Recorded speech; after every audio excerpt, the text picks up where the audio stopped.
Baik, assalamualaikum warahmatullahi wabarakatuh. Kami dari kelompok 3 akan mempresentasikan hasil dari diskusi kami, yaitu dengan berjudul mendeskripsikan sejarah perkembangan ilmu falak serta perkembangan badan hisab ruqyah di Indonesia. Tapi sebelum masuk ke materi, ada baiknya saya memperkenalkan diri dan juga kawan-kawan saya yang lain satu kelompok, yaitu saya sendiri Awaludin Rian Anggara dengan NIM 2111200022, yaitu selanjutnya ada Fatimah dengan NIM 21112018, ada Amalia Hidayah dengan NIM 21112019,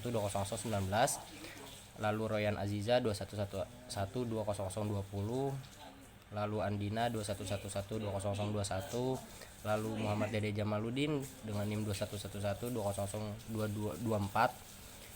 lalu Salsa Arianti dengan NIM 21112025, Armin Alfauzi 21112026, dan terakhir Melsa Ayu Nabila dengan NIM 21112027. Baik, tanpa perpanjang durasi video, langsung saja masuk ke materi yang pertama. Assalamualaikum warahmatullahi wabarakatuh. Saya Fatimah dengan NIM 21112018.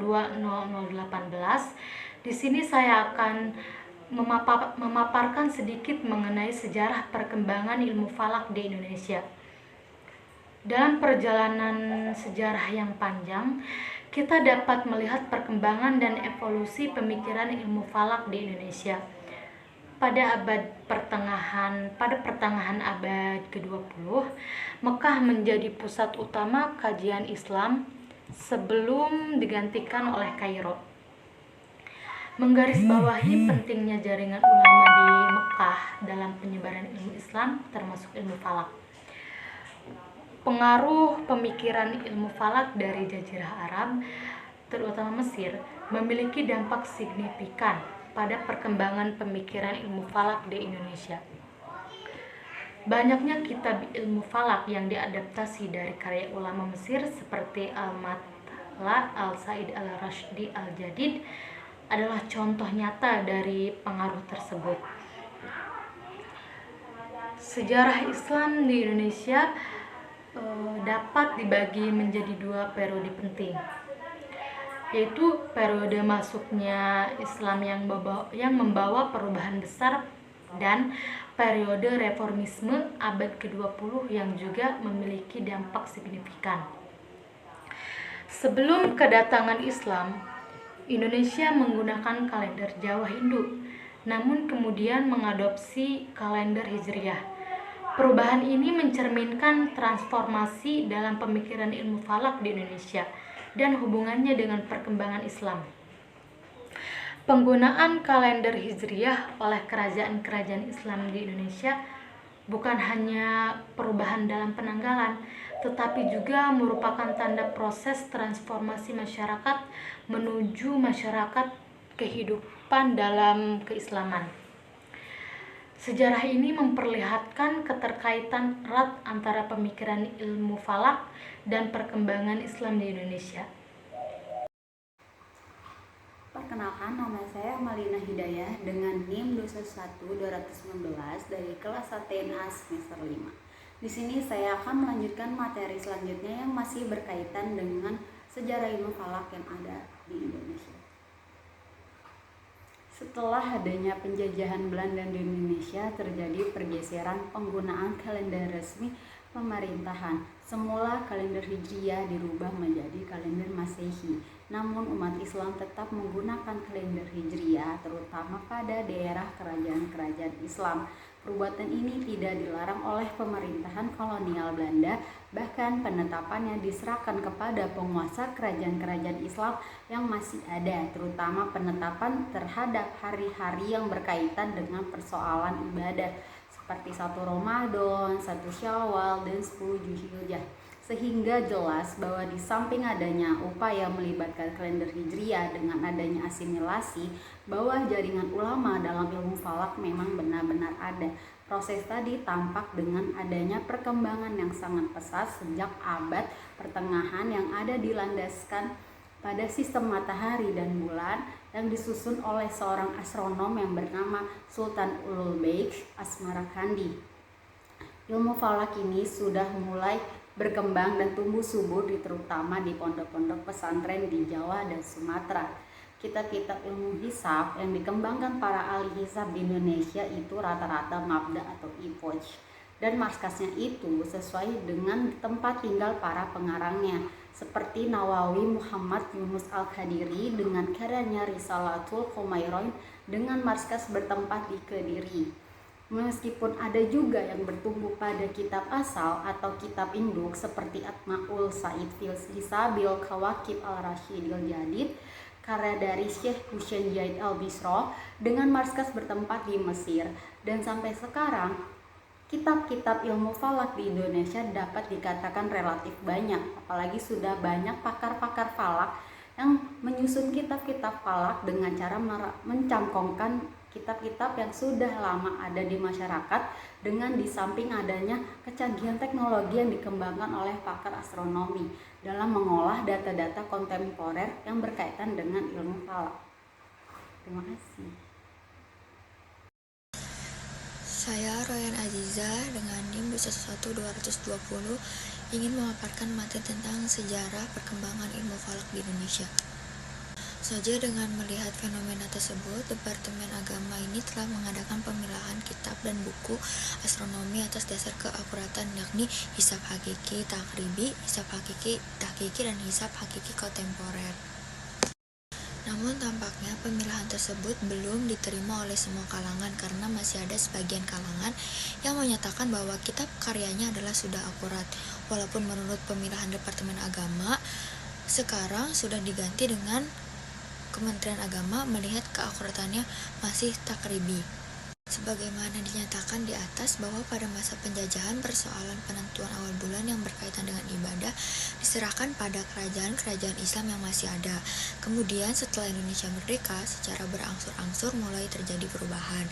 Setelah terbentuk adanya Departemen Agama pada tanggal 3 Januari 1948, 46 persoalan-persoalan yang berkaitan dengan hari libur, termasuk penetapan 1 Ramadan, 1 Syawal, dan 10 Zulhijjah diserahkan kepada Departemen Agama berdasarkan PP tahun 1946 02/UM 7/UM 9 dan -UM-JO, Keputusan Presiden nomor 25 tahun 1967 no 1448 1968 dan no 10 tahun 1971. Walaupun penetapan hari libur telah diserahkan pada Departemen Agama, namun dalam wilayah etis praktis saat ini masih belum seragam sebagai dampak adanya perbedaan pemahaman antara beberapa pemahaman yang ada dalam wacana ilmu falak. Memperhatikan fenomena tersebut, tampak bahwa Kementerian Agama berinisiatif untuk mempertemukan perbedaan-perbedaan tersebut, sehingga terbentuklah Badan Hisab Ruqyat Kementerian Agama dengan tim perumus unsur Kementerian Agama, Wangsit Aulawi, Haji Jaini Ahmad Noleh, dan Sadoibin Rizabek. Dari Lembaga Meteorologi dan Geofisika Susanto, Peneratium dan Susanto Nisatium berdasarkan keputusan Menteri Agama pada tanggal 16 Agustus 1972, maka terbentuklah Badan Hisab Ruqyat Kementerian Agama dengan diketahui oleh Sabujabek sampai sekarang. Badan Hisab Ruqyat tersebut masih ada secara ekstot, ketua dijabat Direktur Urusan Agama Islam Kementerian Agama Pusat setelah Badan Peradilan Agama bernaung dalam atap dengan Mahkamah Agung. Sekian. Baik, perkenalkan, nama saya Andina dengan NIM 211221 dari HTNA. Di sini saya akan melanjutkan pemateri dari pemateri sebelumnya yang menjelaskan tentang hisab ruqyah di Indonesia. Baik, selanjutnya, pada dasarnya kehadiran Badan Hisab Ruqyat itu bertujuan untuk menjaga persatuan dan ukhuwah Islamiyah, khususnya dalam hal beribadah. Hanya saja, dalam dataran realitis, praktis dan etika praktis itu masih belum terwujud. Hal ini dapat dilihat dengan seringkali terjadinya perbedaan antara bulan Ramadan maupun perbedaan di hari raya Idul Fitri. Nah, melihat fenomena tersebut, saya pribadi eh, itu sangat prihatin kepada pemerintah dalam persoalan ilmu falak ini, karena masih berkesan formalis dan juga minimalis, dan juga belum menyentuh pada akar penyatuan yang baik, sehingga wajar sekali kiranya di masa pemerintah mantan Presiden Gus Dur itu, sebagaimana yang disampaikan oleh Wahyu Widiana, bahwasannya Badan Hisab Ruqyat Kementerian Agama itu akan dibubarkan, dan persoalan hisab ruqyat ini dan persoalan ilmu falak ini itu akan dikembalikan pada masyarakat Indonesia, khususnya masyarakat umat Islam di Indonesia. Namun demikian, tampak sekali bahwasannya eksistensi Badan Hisab Ruqyat di Indonesia ini memberikan warna tersendiri dalam dinamika penetapan awal bulan Komariah di Indonesia. Kemudian mengenai eksistensi kitab-kitab ilmu falak di Indonesia ini, sampai saat ini nampaknya masih mewarnai dikursuskan kepada materi ilmu falak di Indonesia. Sayangnya dalam dataran Islamic Study, khususnya ilmu falak ini nyaris terabaikan dan juga sebagai sebuah disiplin ilmu. Bahkan ilmu falak ini hanya diterapkan ketika hanya sebagai disiplin minor saja. Sementara itu, perkembangan ilmu astronomi di Indonesia ini itu sangat berkembang sangat pesat, dan banyak juga pakar-pakar ilmu astronomi yang mulai muncul juga di Indonesia, karena astronomi itu memiliki perhatian besar. Pakarnya tersebut diantaranya seperti Profesor Dr. Bambang Hidayat, Profesor Ahmad Baikuni, dan juga Joni Endawanasa. Kemudian juga di situ banyak sekali pakar-pakar astronomi Islam, sehingga ilmu falak itu mulai terabaikan. Mungkin cukup sekian dan terima kasih. Baik, selanjutnya saya akan menjelaskan terkait perkembangan Badan Hisab Ruqyat di Indonesia itu sendiri. Secara historis, ruqyat itu lebih dulu ada berkembang dibandingkan dengan hisabnya. Ruqyat adalah satu-satunya cara dalam menentukan awal bulan Komariah sejak zaman pra-Islam. Nah, pada masa ini perkembangan hisab ruqyat begitu cepat dan tidak hanya berkembang di satu negara saja, tapi sudah merambah ke hampir seluruh wilayah di muka bumi ini. Tapi fokus diskusi kami dengan judul kami yang tadi itu yaitu membahas tentang perkembangan hisab ruqyat di Indonesia gitu tuh. Nah, di era modern ini perkembangan hisab ruqyat di negara-negara Islam dapat kita lihat dengan sering diadakannya konferensi ilmu falak internasional, seperti contohnya diadakan muktamar penyatuan kalender Hijriah internasional di Istanbul, Turki pada tanggal 28 November 1978 hasil kerjasama dengan Robito Alam Islami. Selain itu juga ada lagi dibangun lembaga observasi hilal Islamic Crescent Observation Project yang berkedudukan di Jordania. Kemudian di ASEAN sendiri ada Badan Hisab Ruqyat di ASEAN, yaitu diberi nama MABIMS atau gabungan dari beberapa negara ASEAN, yaitu Malaysia, Brunei, Indonesia, dan Singapura. Negara-negara muslim lainnya juga memiliki lembaga khusus yang membawahi bidang hisab ruqyat untuk negaranya masing-masing. Jadi di Indonesia pun ada badan hisab yang menangani bidang hisab ruqyat itu sendiri, yaitu Badan Hisab Ruqyat atau BHR yang dibentuk pada tanggal 23 September 1972 yang bertugas dalam penetapan tanggal 1 Ramadan, 1 Syawal, dan 1 Zulhijjah. Lalu ada beberapa poin penting juga mengapa BHR itu perlu dibentuk, yaitu yang pertama itu untuk mengatasi masalah hisab dan ruqyat tiap awal bulan Komariah merupakan masalah penting dalam penentuan hari-hari besar Islam. Yang kedua, hari-hari besar Islam itu sendiri berkaitan erat dengan hari libur nasional, lalu hari kerja, begitu juga dengan lalu lintas keuangan dan kegiatan ekonomi di Indonesia khususnya. Selain itu pula hari besar Islam mempunyai hubungan erat dengan pergaulan hidup kita, baik untuk antar umat Islam itu sendiri maupun dengan umat-umat agama lain yang ada di Indonesia. Yang ketiga itu juga umat Islam dengan berbagai mazhab dan macam-macam organisasi diharapkan dengan adanya Badan Hisab Ruqyah di Indonesia itu sendiri akan bisa mempersatukan atau bersatu para umat-umat Islam yang berbagai mazhab atau organisasi itu sendiri, karena pada kenyataannya perbedaan pendapat yang sampai menimbulkan pertentangan ini sejatinya akan melumpuhkan umat Islam itu sendiri dalam berpartisipasi untuk membangun bangsa dan negara. Jadi harusnya perbedaan itu bukan menjadi sebuah perpecahan, tapi perbedaan itu menjadi sebuah kehangatan yang harus terus dipelihara, karena sejatinya memang dari zaman dulu pun perbedaan akan selalu ada, dan itu tercermin dalam empat imam mazhab yang masing-masing kita anut. Mungkin itu yang sedikit banyaknya yang bisa saya sampaikan. Selanjutnya akan dibacakan kembali materi-materi oleh kawan-kawan yang lain. Terima kasih.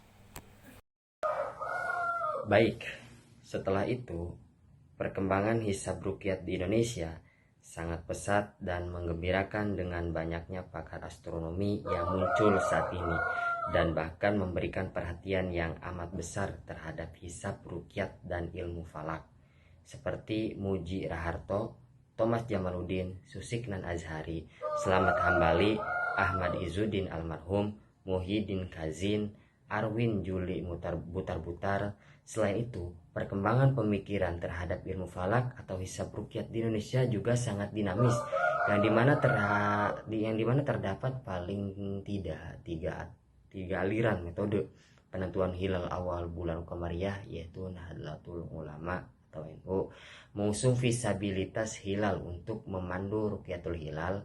Muhammadiyah mengusung metode hisab hakiki wujudul hilal, dan Kementerian Agama RI menggunakan visabilitas hilal Mabims atau Inkanur Ruqyah. Namun, di luar tiga metode penentuan awal bulan tersebut, perkembangan sistem hisab di Indonesia secara umum dikelompokkan dalam dua kategori, yaitu yang pertama hisab urfi, sistem perhitungan penetapan bulan-bulan Qamariyah yang didasarkan pada waktu rata-rata peredaran bulan. Sistem hisab metode ini dalam prakteknya tidak memperhatikan posisi bulan, hanya menggunakan perhitungan yang bersifat permanen. Yang kedua itu ada hisab hakiki. Nah, hisab hakiki itu perhitungan dalam penentuan awal bulan Qamariyah dengan metode penentuan kedudukan bulan pada saat matahari terbenam. Nah, pendirian Badan Hisab Ruqyah, Kementerian Agama yang dulunya bernama Departemen Agama Republik Indonesia, didirikan tanggal 3 Januari 1946 setelah berdirinya DEPAG.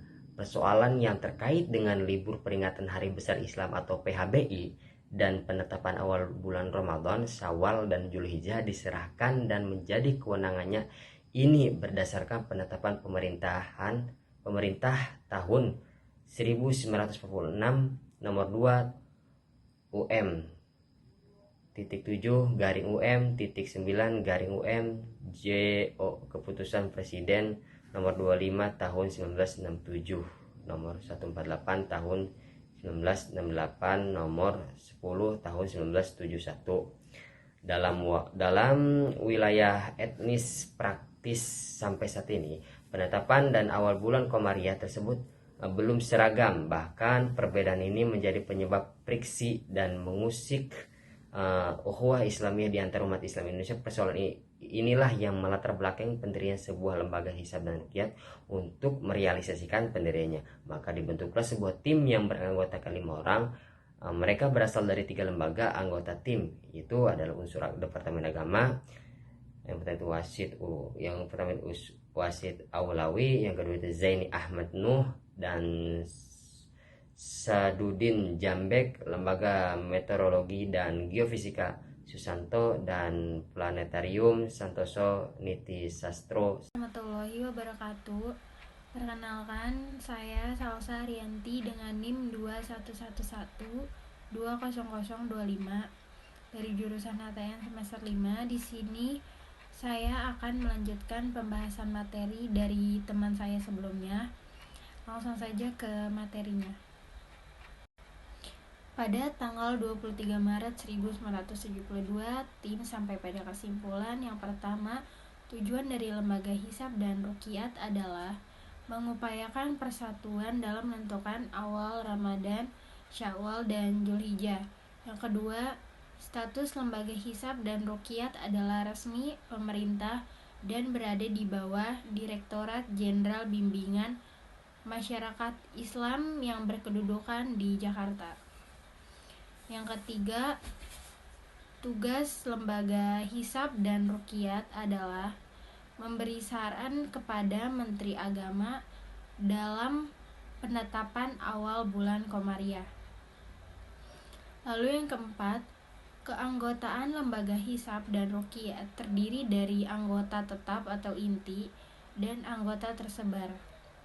Anggota tetap terdiri dari 3 unsur, yakni unsur Departemen Agama, unsur ahli falak dan hisab, serta unsur ahli hukum Islam atau ulama. Nah, hasil rumusan tersebut lalu diserahkan kepada Direktorat Peradilan Agama. Pada tanggal 2 April 1972, Direktur Peradilan Agama menyampaikan nama-nama anggota, baik anggota tetap maupun anggota tersebar, kepada Menteri Agama pada tanggal 16 Agustus 1972. Dikeluarkan surat keputusan Menteri Agama nomor 76 tahun 1972 tentang pembentukan Badan Hisab dan Ruqyat Departemen Agama. Terima kasih. Wassalamualaikum warahmatullahi wabarakatuh. Assalamualaikum warahmatullahi wabarakatuh. Nama saya Armin Al-Fauji dengan NIM 2111226. Baik, di sini saya akan melanjutkan pemaparan materi dari teman saya sebelumnya. Baik, di sini saya masih menjelaskan tentang Badan Ruqyat dan Hisab. Nah, Badan Hisab dan Ruqyat mengupayakan unifikasi dalam menentukan awal bulan Komariah di Indonesia, terutama bulan Ramadan, bulan Syawal, dan bulan Zulhijjah. Namun, dalam wilayah etik praktis belum bisa terwujud. Menurut Sukinan Azhari, perbedaan tersebut tidak hanya tarik-menarik antara mereka yang berpedoman kepada hisab ataupun mereka yang berpedoman kepada ruqyat. Akan tetapi, problem intern dari masing-masing kalangan tersebut. Kajian hisab misalnya selama ini lebih bercorak praktis atau practical guidance, dan kita melupakan wilayah teoritis filosofis. Nah, kehadiran Badan Hisab dan Ruqyat merupakan wadah bagi pemikiran hisab dan ruqyat di Indonesia. Akan tetapi, menurut Sukinan Azhari, dalam perjalanan Badan Hisab dan Ruqyat terkungkung oleh rutinitas dan lebih bercorak bayani ketimbang burhani. Nah, sudah saatnya Badan Hisab dan Ruqyat mengembangkan wilayah teoritis dan filosofis.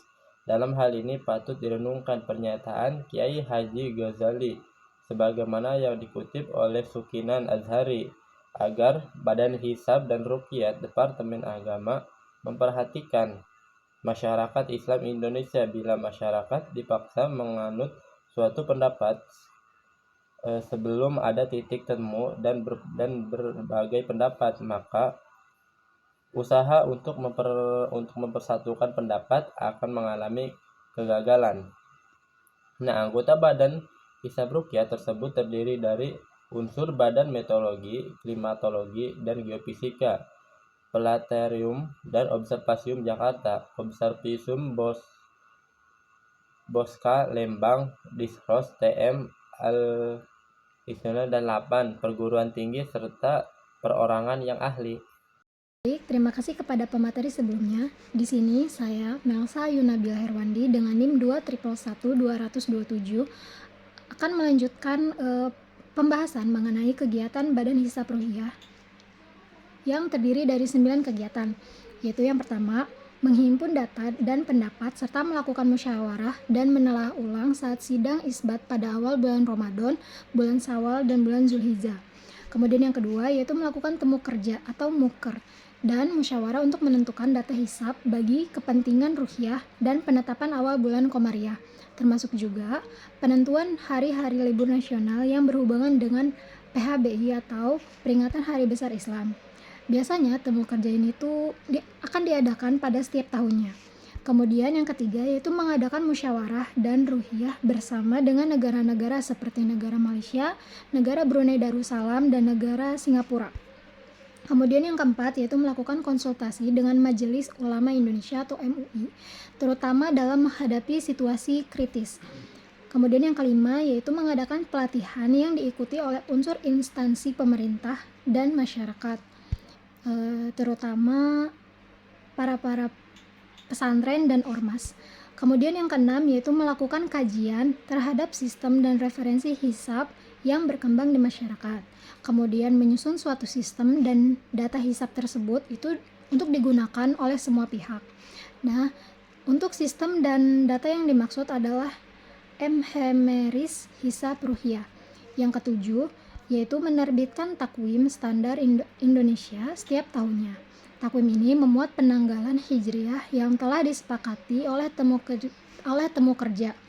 Kemudian yang kedelapan yaitu melakukan ruhiyat bersama baik untuk kepentingan penentuan awal bulan Ramadan, Syawal, dan Zulhijjah maupun pada bulan-bulan lainnya.